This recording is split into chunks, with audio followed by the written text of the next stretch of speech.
everyone, and thank you very much for sharing this session with us. I am Yvonne Colomer, Executive Director at the Triptolemos Foundation, coming from Barcelona, Spain. And I am pleased to be the moderator of this table with these excellent speakers. As we've seen in these days of IFAMA Congress, food has become a strategic asset in a global context of climate change, geopolitical uncertainty, resource pressures, polarization of society, disinformation, or technological transformation. So the food systems, we are full of challenge. In the next 40 minutes, grosso modo, we will open an intercontinental dialogue about where challenges in the food system are. Our goal, these 40 minutes, is not to survey the problems. It is a conversation about where the system is finding new footing and what resilience or sustainability is required from governments, companies, and the people who grow our food. And let's not forget that finally our goal is to have sustainable, healthy, nutrition, sufficient, tasty, and high-quality food on everyone's table. At, important, very important, fair prices for producers and affordable prices for consumers. I think this one should be our goal. And to achieve this, everyone involved in the food systems, I'm referring to farmers, transformers, distributors, scientists, journalists, economists, politicians, consumers.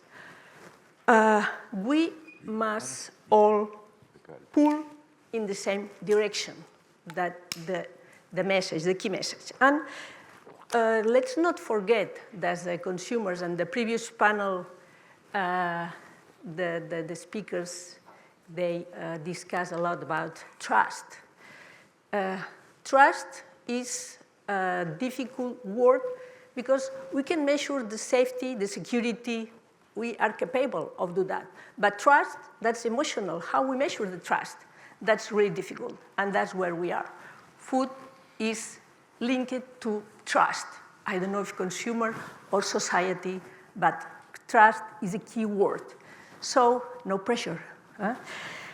So as we said, not forget that as a consumer, we are emotional and we are contradictory. And we have all to eat several times per day. No pressure. That's the introduction. So for a start, three speakers we explain how they contribute to achieve balance in food systems from their diverse economic, social, and environmental realities. And joining us on the table, we have Professor Mohamed Ibrahim. Professor. He leads the Inter-American Institute for Cooperation on Agriculture, IICA, based in Costa Rica, bringing the policy architecture of hemispheric food security across 34 nations. Thank you for being with us. Professor Marcos Fava, he has spent, well, everybody knows Professor Marcos Fava, that's clear, very famous one. He has spent decades working with food companies and supply chains across more than 25 countries, leading strategic planning projects for over 300 agribusinesses. And we are also accompanied at the table by Professor Fu Wenge. He sits at the interconnection of China AgTech innovation ecosystem and its national agriculture ambitions as Dean of China Agriculture University and Secretary General of the World Agri-Food Innovation Ecosystems. So, I will ask each of our excellent speakers for opening the session. Please, can you introduce from a food system perspective, what is happening in your region right now that the rest of the world may not understand yet? Professor Ibrahim, would you like to start, please? Okay, thank you very much for inviting me to participate in this IFAMA meeting. And let me recognize my colleagues and the panelists who are present here. I'm working at IICA, the Inter-American Institute for Cooperation and Agriculture, which works in 34 countries in the Americas. Because each of these countries is a diversity, so therefore we need a more, not a linear approach when we look at resilience and what we are discussing today on the topic on revitalizing the food systems. If you look at the Southern Cone is a net producer of food, whereas in the Caribbean region, which has an initiative to reduce the food import bill by 30 initiative by 25%. There's diversity, a more commercial scale located in banana or soybean production, corn. On the other hand, family farming is playing an important role in terms of the amount of food being produced. When we look at the issues, IICA is the oldest institution in the Americas that has been working in an intergovernmental institute working to promote sustainable development in agriculture systems in the Americas. We think that the past decades has been issues related more into conflicts or impacts on wars, but today the factors are more multiple effects. You have seen the effects of conflicts in the Middle East, which is affecting fertilizer and disruption of fertilizer. And today, many of the ministers is calling on IICA to provide support looking at these issues.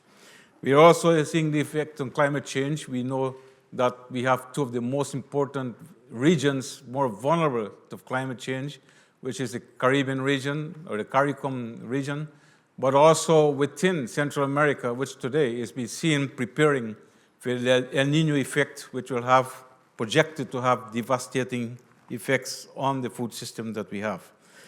But also there are interrelated issues where we see threats of pests and diseases.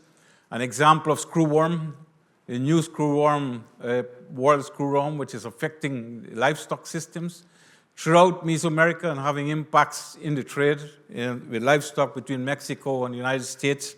And these are some of the issues, emerging issues. But also diseases that are affecting humans, like dengue and malaria, triggered by the effects of climate change, is also having impacts on our agriculture and food systems, as some of the areas we are discussing. Now, the Americas are a very important food supply globally. So any disruption in the food supply affects global food security.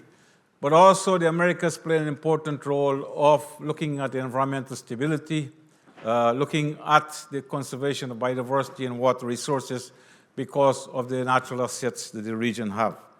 23% of the global food is coming from the Americas, the Latin America and the Caribbean. 13% of the added value, which includes many of the commodities, coffee, cocoa, soybean, beef, milk, so many of these commodities that are being produced within the Americas. Also, the Americas are very important in terms of carbon sinks, and also a role that agriculture can play as part of the solution towards the discussion we are having here in terms of what we do on climate change. However, there are challenges to the food sector. One, we have a decreasing productivity in terms of the agriculture sector, and this means that in the past, a large percentage of the food has been coming through expansion of many of the forest areas in some of the region. Today, we think that the increase in productivity will come through innovation, science, and technology. And here my colleague from Brazil will explain where Embrapa as an institution has worked together with many of the regional research organizations and the CGIAR centers in developing new tools and methods, but also the science in terms of enhancing the productivity, and also good examples of regenerative agriculture, but also good examples of agroforestry systems and the use of genetic resources for enhancing productivity in the region. So the new narrative for agriculture that we've been working on is what are the nexus between agriculture, health, environment, but also in terms of energy, as we have seen in many countries like Brazil and Argentina, advancing in terms of production of biofuels in this case. Of course, we need to look at the trade-offs that you're going to have in terms of food security and nutrition in biofuel production in some of the areas. So the challenges are many of the gaps we've seen. What are the productivity and efficiency and resilience gaps? What are the health, safety, and trust gaps? Though we are discussing the issue of food security, we still see many nutrition-related diseases of obesity, diabetics, and everything in the region. Whereas, for example, in the Caribbean, a large percentage of people are suffering from these areas. Value addition is very important, looking at circular economies, as for example in the coffee sector, where coffee beans has been exported at a high value, but also more integrating the production of bioinputs, biofertilizers. And today we see, because of the problems of fertilizer disruption, there's a keen interest from the policymakers to enhance policies and regulatory frameworks for production of bioinputs. On technological adoption, how do we put the adoption to scale? These are some of the work that we need to advance. As I mentioned, there are good experiences in the region to put a scale, regenerative agriculture, nature-based solutions, but also agroforestry and production with silvopastoral systems are some of the examples where we have advanced in terms of the science for producing more and more efficiently in the region. Thank you. Thank you, Professor, for your words. And Professor Fu Wenge, maybe you can introduce. Okay. Thank you very much for having me here. And I'm from China Agricultural University. I'm the founding dean of the MBA program of our universities. I'm also the founder of WAFI, the World Agri-Food Innovation Conference, which will be held once each year. This year will be held in Beijing in September 17th to 19th. So, yeah. So thank you for your very good question, because with China is always misunderstood. So in 1996, Brown wrote a book, Who Will Feed China? Brazil. Brown as Brazil. He wrote the book. According to the book, he did not believe that China can feed itself. But we make it. I don't believe it. So, yeah, I am 60 years ago. I am 60 years this year. So when I was young, we did not have enough food. I was always hungry because not enough food. But now I have a problem of losing weight. Me too. And in 2010, the former president of the United States, when he visited Australia, he said, if the over billions of Chinese people have the same life pattern as Australia and Americans, then it will be miserable for all of us, and the planet cannot sustain it. But I do not know the logic behind. But what I understand is if we copy the way of Australia and the United States, so the planet will not sustain it. And China has gone his own way. So after opening up and economic reform, now we Chinese can feed ourselves actually with the help of other countries, because we import a lot of soybeans from Brazil. Great. Yeah.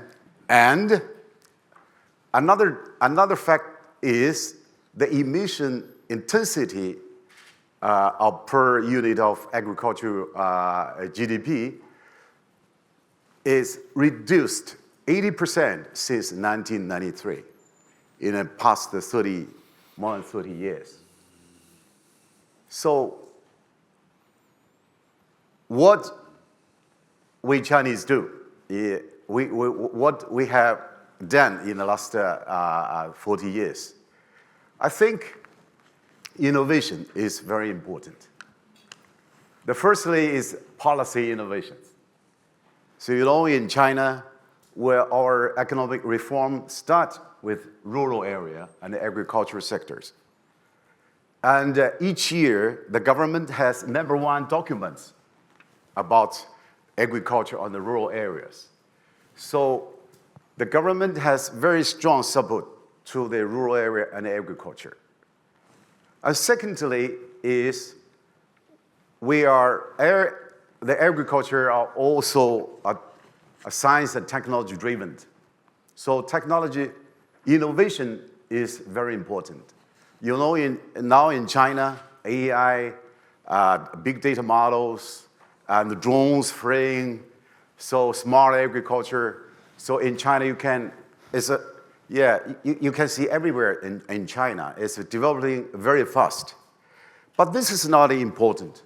The important thing is that how to use the technology to help the small farmers. So this is a big innovation. Because the small farm in China, we have different places. Some places like Heilongjiang, the northeast China, part of China, it's just like that of Brazil, huge land. But the most part of China, we have small farms, small farm holders. So how to use the technologies to help the small farmers? We have a lot of innovations. First, we have a very strong network of professional, service providers, a very strong network of that. So the farmers just waiting for a call or call somebody. The professional providers can help you to the drone spraying and your harvesting, and also your soil test, everything services you can get from the professional service farmers and the unit. So this is one of the innovation I think is very, very important, because the farmers cannot afford to buy the machineries, but they can order to buy the service, like to order the taxis. So this is one of the innovations. Another innovation is, I'd like to say, is from our university. We call it science and technology backyard. This model, the professor and the students is not only in the university, they go to the village to work with the village, with the farmer. So the students learn with the professor, working together with the professor to help the farmers. So this is a very good model to help the small farmers to get the technologies, to help. So the innovation, I think, so technology is nothing neutral. So if what we do is just try to connect the small farmer with the technology and with the market. So this is the innovation we've done in the past few years. So and now we just want to copy this model maybe in some of the developing countries.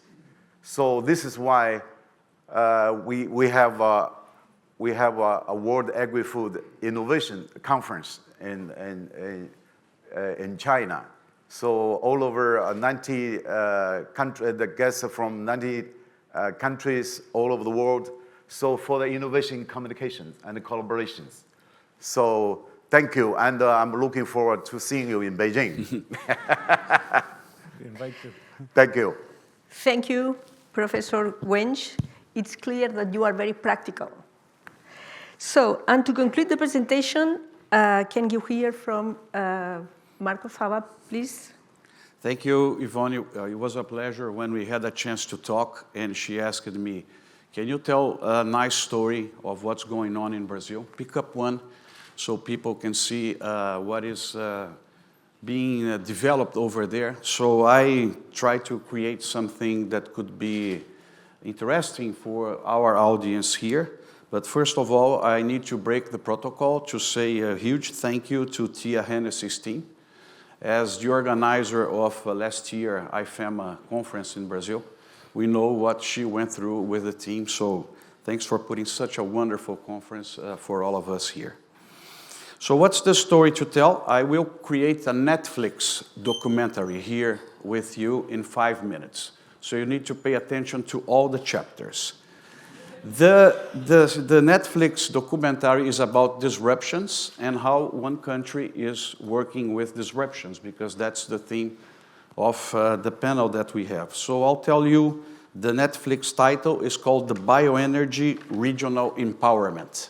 So take notes, Bioenergy Regional Empowerment. And now let's move to the chapters. First, we need to know the context. Why am I telling you this story? Because Brazil is the country that has the highest use of biofuels within the fuels, and also bioelectricity within the electricity of the country. It's 90% renewable. When you go to biofuels, the mandates, just for you to have an idea, is we have to add, it's a mandate, 32% of ethanol to the gasoline. We have to add nowadays 16% of biodiesel to the diesel.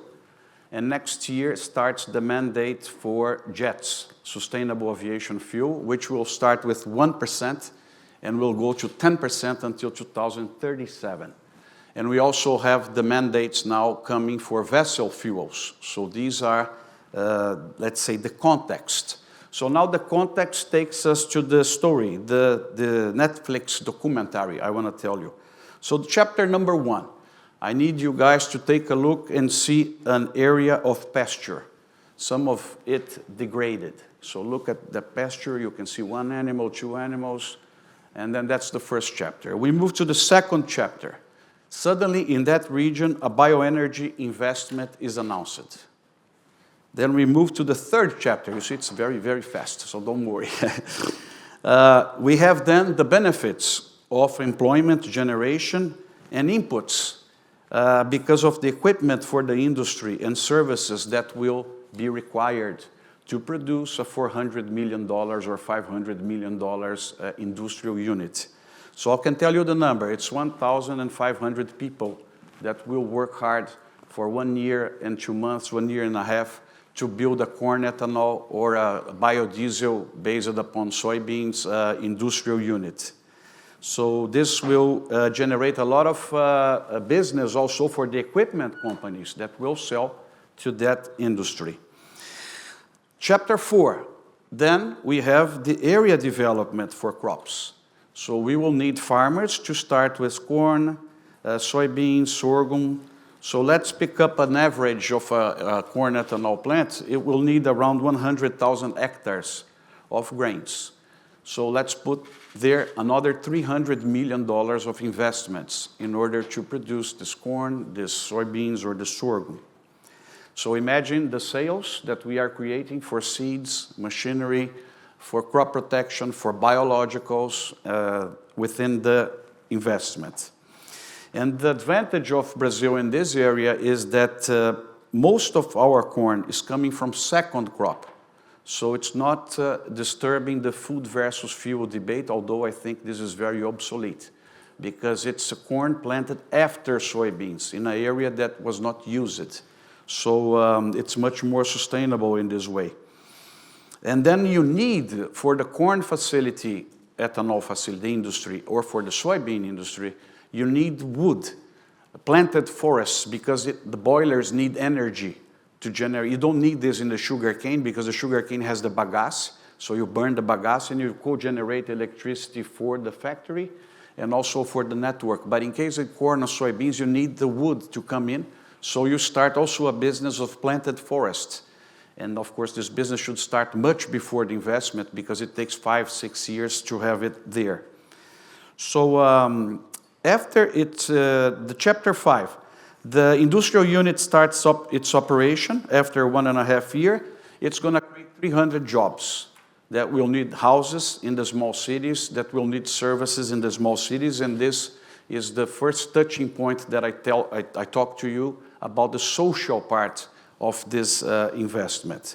Then step number 6, you start generating ethanol or biodiesel from that unit far away in the Midwest of the country. So what happens then? The flex fuel fleet, the car fleet of that region, instead of bringing gasoline from the borders or diesel from the borders, they start using the ethanol produced from our farms, and also the biodiesel produced from our farms. And this happens with trucks, with buses, with cars, reducing the imports of gasoline and diesel, as I told you. Then we move to chapter 7. You start generating DDG. I don't know if you heard about DDG, which is a very high protein content residue that comes from the crushing of the corn. Again, in sugarcane you have the bagasse, in corn you have the DDG. Or you have the starch coming from the soybeans that you are processing. And who likes this product? The animals. The animals love these types of products. So it's feed for animals produced just in the region. So then comes chapter number 8. If we had good value feed, the animals will arrive. And then we have cattle feedlots in that region. We have poultry, we have pork being produced over there. So we generate other business. I'm almost finishing the Netflix series here, so don't worry. Chapter number 9. With the animals, who comes together with the animals? The residues, the manure, the residues from chicken waste, pork waste. What would we do with all that waste? Then comes chapter number 10. The biogas and biomethane industry arrive together because they will pick up this product and generate electricity that you can use, and also biomethane for tractors, combines, trucks, substituting again petrol diesel with biomethane produced inside the region where we are. Then comes the chapter 11, the leftovers of the burning system that generates the biogas and biomethane goes as biofertilizers to soy, corn, sorghum, wheat, reducing the import needs of biofertilizers in that region. Chapter 12, just 2 more chapters.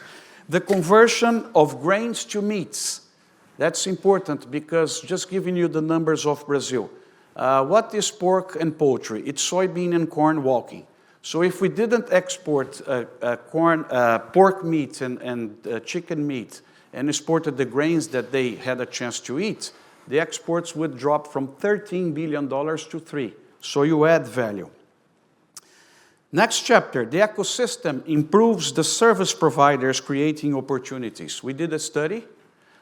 A certain city has 700 companies before a biofuel plant is starting its operation. 2 or 3 years after, it has 3,000 companies. It's fitness centers, hotels, restaurants, so you bring the development to the city, generating taxes for the government and also for investments. And the ecosystem makes you more protected to what is the theme of our panel, the disruptions, because you have a lot of local sources in a circular example of the economy. And just to finish, I always we work a lot at Harvard Agribusiness School with case studies. I will leave you with a case study for you to take a look, which is FS Bioenergy. We have a lot of them, but this is an international company, so you may take a look. And now I ask you to rewind and go back to chapter 1. Look at the pastures degraded, and then look back in chapter 16 at the ecosystem that was built because of what I call the bioenergy regional empowerment. So this was our Netflix series. I hope you enjoyed all the chapters. Thank you. Well, thank you so much for your excellent presentation.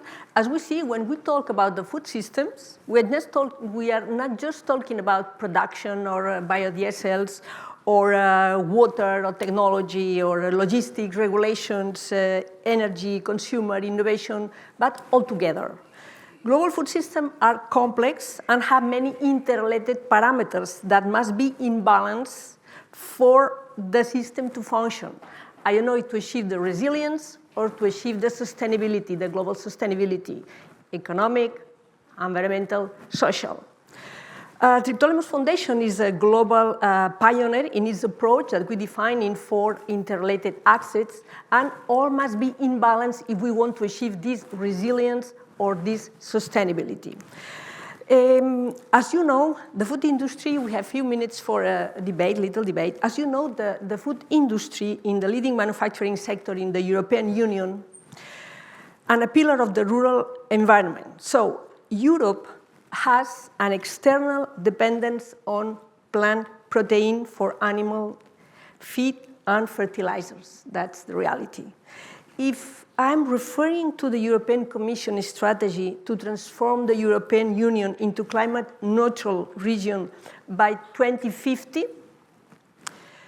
and according to your presentation, how do you see this strategy from your country, from your position? Please, Professor. We just have a few minutes. Yeah, I think Latin America and Caribbean is well positioned to continue increasing the food supply while at the same time addressing the issues on climate change. And as my colleague mentioned about the Brazilian experience, I will say the Costa Rican experience as a contrast when you look at scale. Costa Rica has more than 30 countries, and Wendell, who's present here, may support this, which shows how policy mix being enacted have supported increased productivity of the agriculture systems, while at the same time increasing the forest cover from 21 to up to 55% over the last 20 years. This has been through incentives, policy measures, regulatory frameworks, but also good organization of cooperatives, be it in the dairy sector or coffee or cocoa or the beef sector. And I think these are examples we need to put a scale as how to replicate in the other regions and where you have been complying. As you probably know, Costa Rica has a plan to become a decarbonized country by 2050. Well, thank you so much. Professor Fu Wenge from China, what one is your approach? So in China, China is huge, so making a policy is very difficult. Yeah, so it's because it's a huge country with a lot of differences, different people with income differences and area differences. So it's very difficult for China to make a decisions. So what China do is that step by step. Gradually. We learn something from Europe and America, maybe Brazil. I visited Brazil last year, so I learned a lot from that. But we have to do by our own way, step by step. So because we are a big country with a lot of problems. Now we are, we are entering the aged times. A lot of old people are come, So this is China, it's so complicated. Food systems are complex. Let's say very complex. Professor Fava. Just to complement, I think we are facing the current commodity prices and the very low margin for farmers. And I do think that one of our contributions, IFEMA's contribution, and I have seen this in large Brazilian groups, and also within small farmers that are protected by a good cooperative, the level of technology that they are adopting. So if we are still thinking in managing a farm by hectare, we are dead, because the new tools, they allow you to manage by square meter. So you don't need to put products where it's not demanding, being fertilizers or being whatever type of crop protection. So I think what is different from the last 15, 20 years is the level of technology, cheap technology also available for farmers in order to improve the efficiency of their operations and try to build margins with something that they control, which is their own farm. They don't control the prices of commodities and the prices of inputs, which are very high now because of the situation we just went through, I hope, at the Hormuz in the war. So maybe the central message here is the spreading technology in order to build up margins in a tough scenario where we see a lot of disruptions. So technology is on our side in order to help farmers' yields, and the gaps are increasing a lot. We see a lot of farmers going out of business, mostly because they don't have an open mindset to receive what's available for them. They just tell it doesn't work. It doesn't work, you're out of the business. You should test everything because there's a lot coming in several areas, in digital, in biologicals, you know, in plant management, in, as I told you, square meter management. So I would leave this comment of technology adoption because it's there. Thank you. According to the organization, we should almost finishing our panel. So we are reaching the end of our dialogue on the topic feeding the world has been disrupted, global trends and threats. But in this panel, I think that we had the opportunity to learn about the very different realities, geographical, in a fragmented world.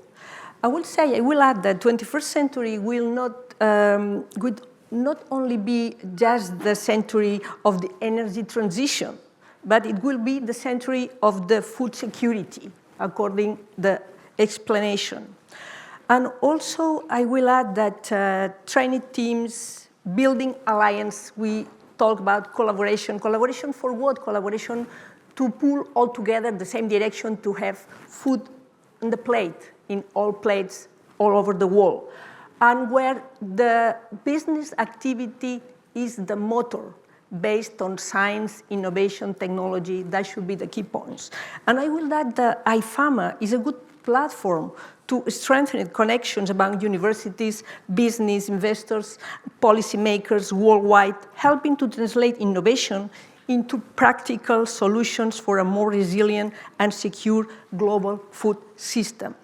So in about just 75 seconds, please, could you give a message for the audience to take home, let's say a key message? I think we need to focus more on de-risking the finance for the agriculture sector. Clear. I think the food security and the food system is international issues because the climate is international. The trade is international. But the whole world and whole system, a lack of collaborations. So I like the e-farmers, I like WAFI. We build a platform we communicate with each other. So we have a value is for WAFI, is innovating the future and sharing for all of us. Excellent. So my last message will be directed to Professor Fu. And my message is, Chinese people, please buy more beef, more soybeans, more sugar from Brazil. And we buy your computer, we buy your car. So we don't want to be self-sufficient in computer production. So that's just a joke. But now we buy less soybean because No, we buy more. We need more. More beef, one beef for each Chinese will be good per day. So my message is that we, as IFAMA, we always had a belief on trade. So we should fight against the world that wants to have less trade, the more aggressive world that we have nowadays. Trade is what makes society to grow. So it's the same message you have given. Trade is the focus. So let's avoid all types of movements that are against trade. Thank you so much. As I think you see the complexity of the food systems where the communication is key, as Marcos has given a clear example, to publish. So should be in balance or resilience, the legislation, regulations, economics, technology, science, production. So all together to pull in the same direction, to have food in our plate for all over the world. So thank you so much. IFAMO family. Thank you, our excellent speakers, and maybe a round of applause for them.